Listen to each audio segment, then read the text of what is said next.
All right. So let's take a look at Linux kernel live patching.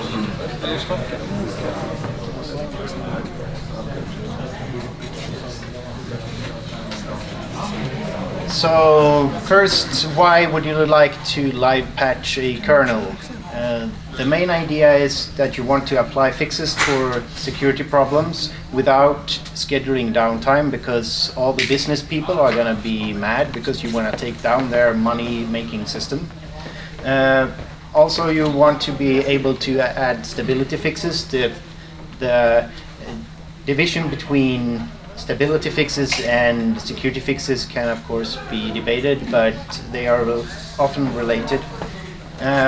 And the types of applications that you want to do this could be large memory databases, which take hours just to read all the data from disk.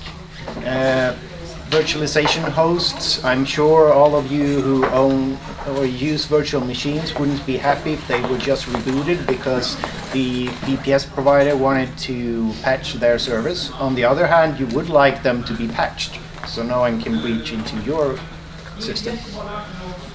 The computing clusters, mostly used by scientists but also by large data companies, since bringing them down might cause interruption in the calculations, and maybe it's hard to just start from where they were, so they need to start over.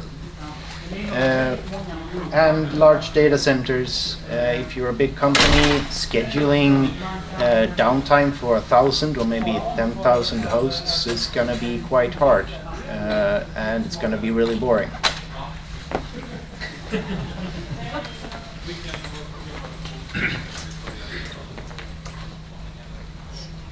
So we have two solutions. One is from Red Hat called kpatch.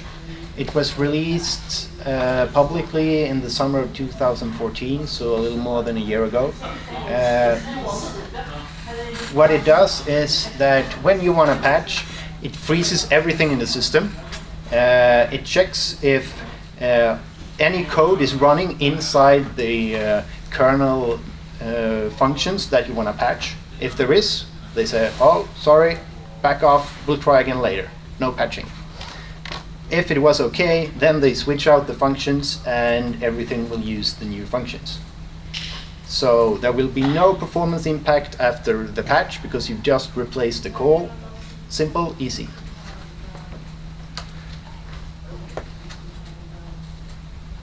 So the other solution is from SUSE Linux. They call theirs kGraft. It was released just a few months after Red Hat solution. There is no freeze, so it's easier to patch real-time systems like telephony, IP telephony servers, things like that. It records if the processes need to use the old unpatched versions or the new, which means that it can always succeed, but some processes might be using the old stuff, and that's okay. Once they stop using that, they will also be upgraded. So it's easier to patch, but since since the kernel needs to check if you're part of the old stuff or the new stuff, there is a performance impact. What SUSE say is that generally where you have security problems, it's not performance critical. Mostly I think they are correct, so it's probably not that much of a problem. Right.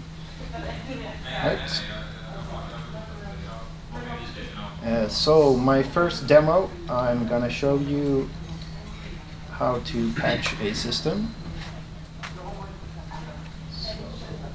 See if this is.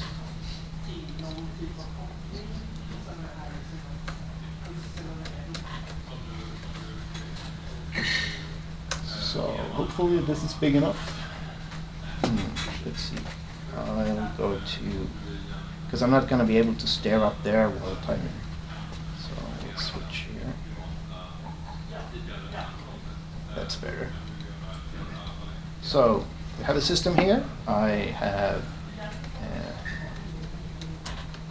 see here I have an old crappy kernel that has a problem. So I'll just run this exploit and I'm root. So that's neat. What, did I just get lucky, or does this work every time? Seems like it. So this exploit uses a problem in the Linux kernel that was discovered about 2 years ago. It's hard to get by exploits that don't affect that are useful on the latest kernel. So this kernel is exploitable. I can get root from a normal account whenever I like. So since we're already root, let's patch the kernel. So Zipper is the package manager for SUSE Linux, as you probably know. So I'll just want to run a patch here.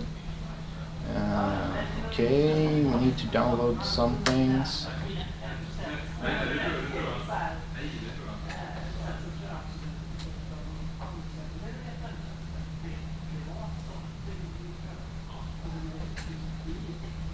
All right, so now we've patched, and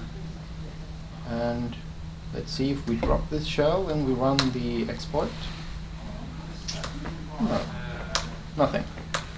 And if I reboot this machine, the patching has also patched the Linux kernel image. So if someone causes the machine to reboot because of a security problem, or they can affect the power or something, it will still be patched when it comes up. All right. So let's take a look at the next test. So of course we can use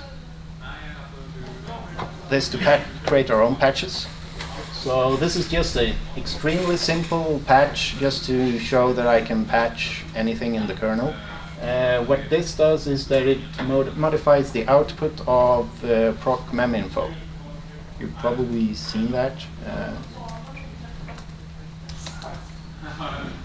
So let's just look at the top of this.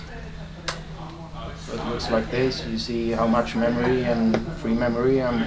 Here you see where I've added my patch. Next step is to build that patch. And just since that takes 2 minutes, I'm not gonna make you wait for it. I've already done that. So let's go back and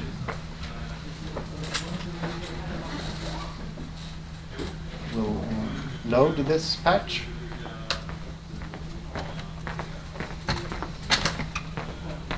So it's loaded, and if we take a look at the output, we have my patch. So if you want to debug anything in the kernel, you can just do monkey debugging anywhere, which is pretty neat. And of course, I can list my patches. So we only have this patch on the machine, and we can unload it. And then if we click again, it's gone.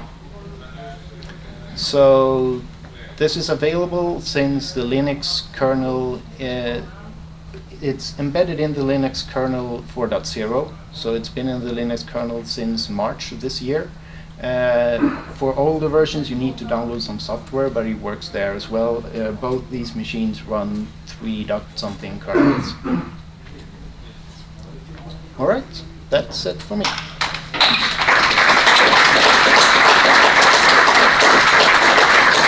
Anybody want to monkey patch the kernel?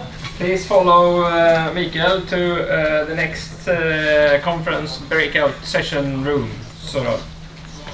And we have time for one question, okay? Okay. So what becomes the memory footprint over time here? I mean, can you unload the old code and release the memory again, or will you be stuck with old code over the time? Neither kGraft or kpatch will unload anything. So if you patch large functions, you will get some creep in the memory usage. What SUSE says is that you should plan for rebooting your service about once a year anyway, because you probably want to update the firmware of the server you're running and things like that. I think it's kind of a bit of their way to get away with it, but still they have a point. You probably want to update other stuff anyway. Okay.